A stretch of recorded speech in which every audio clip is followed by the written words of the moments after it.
Budget को केंद्रीय कृषि और किसान कल्याण मंत्री नरेंद्र सिंह तोमर ने किसान हितैषी बताया। उन्होंने कहा कि बजट में इस साल किसानों को 20 लाख करोड़ रुपए तक का ऋण बांटने का लक्ष्य रखा गया। इसके अलावा मोटे अनाज को बढ़ावा देने के लिए श्री अन्न योजना की शुरुआत की गई है। बजटीय प्रावधानों से खेती किसानी को किसी तरह से प्रोत्साहन मिलेगा, इस विषय पर केंद्रीय मंत्री ने बातचीत भी की। केंद्र सरकार देश के गांव, गरीब और किसानों के कल्याण और विकास के लिए प्रतिबद्ध है। 2023-24 का आम बजट इसका जीवंत प्रतिबिंब है।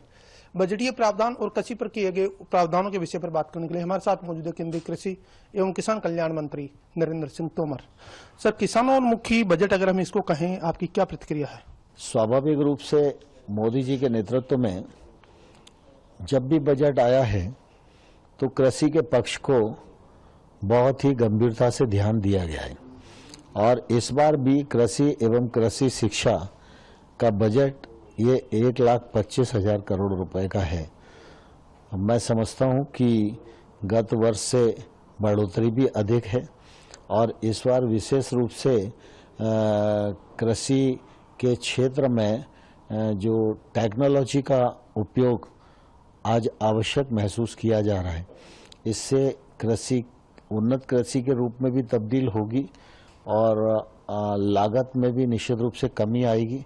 फसल की उत्पादकता और गुणवत्ता भी अच्छी होगी और इसलिए टेक्नोलॉजी को मोदी सरकार बहुत प्रमोट कर रही है।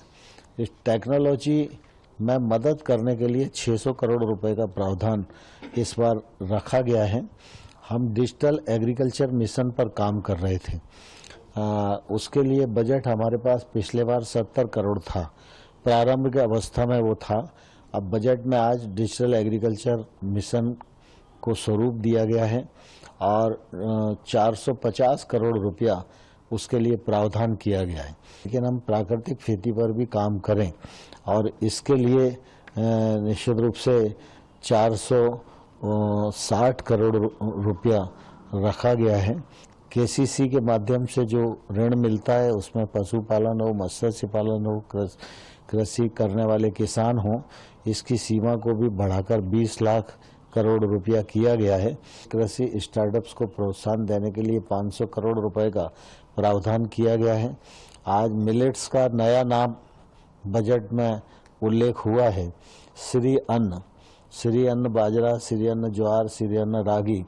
इसको प्रमोट करने के लिए और वैश्विक हब बनाने के लिए निश्चित रूप से सभी प्रयत्न किए जाएंगे और हमारा जो मिलेट्स रिसर्च इंस्टीट्यूट हैदराबाद में है उसको एक्सीलेंस सेंटर के रूप में तब्दील किया जाएगा। किसान क्रेडिट कार्ड के जरिए 20 लाख करोड़ का मामला हो या 2200 करोड़ रुपए बागवानी के लिए हो या किसान संपदा योजना जो मत्स्य संपदा योजना उसके लिए 6000 करोड़ रुपए या श्री अन्न योजना, ये तमाम तरह की योजना भविष्य में किसानों को आर्थिक रूप से सशक्त और मजबूत बनाने के साथ एक उदयमान राष्ट्र के प्रतीक बनाने में कितनी मददगार होगी? जो मूल हमारी प्रधानता है उस प्रधानता को ताकत देना ये एक हर अच्छी सरकार का फर्ज है।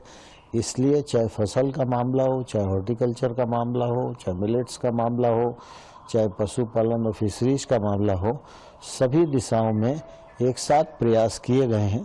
आम बजट 2023-24 में किए गए बजटीय प्रावधानों में न केवल देश के अन्नदाता को केंद्र बिंदु में रखा गया है, बल्कि वित्तीय प्रावधान कर किसानों को आर्थिक रूप से सशक्त और मजबूत बनाने के विकल्प भी सुझाए गए।